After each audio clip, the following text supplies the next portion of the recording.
So the question comes, if I've written 2 books, well, sort of told them that way, yes.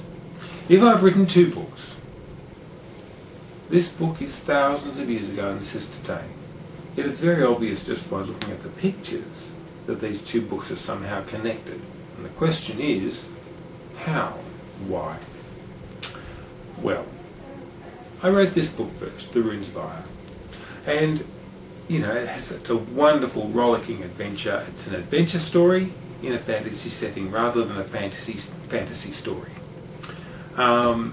And you know, it's as Biggles. It's like in the same way that Biggles goes to South America and has to fight off snakes and all sorts of spooky things happen and great adventure.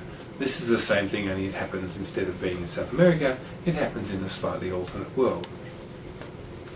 The question comes though, the people that he meets in this place, they speak English. It's a stilted type of English. But it is nevertheless definitely English, and he can understand them from the beginning. So why? Why do these people speak English if they're not from our world? You know, it's not really a TARDIS world. We're not a Doctor Who universe.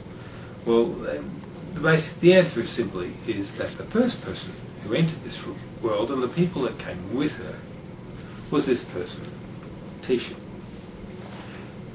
Titian, this is 3,000 years ago, probably 2,000-3,000 years, a long time ago. And Titian never knows of Gardy Barleycoat. She doesn't know he exists. How could she? It's future in time, and the reality is it's not a Doctor Who universe. Never was, never will be. I know.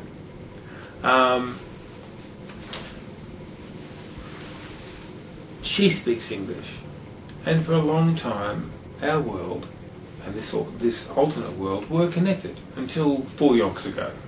And if you read this book here, you'll know what a yonk is. It's 100 Yorian years, allowing for the extra half a dimension. And that's basically what happened. It was just, I thought, well, how did she come to be in the land? What was it like? And I had to change the entire way we look at the world, because I can't deal with it in the same way as I did with the Runes of Ire, because we have science these days. There was no science back then. What seems to us to be a very advanced and super special science, which some people would call magic, would always be called magic here, because there'd be no understanding even to the people who did it. They would have a limited understanding of how they do what they do.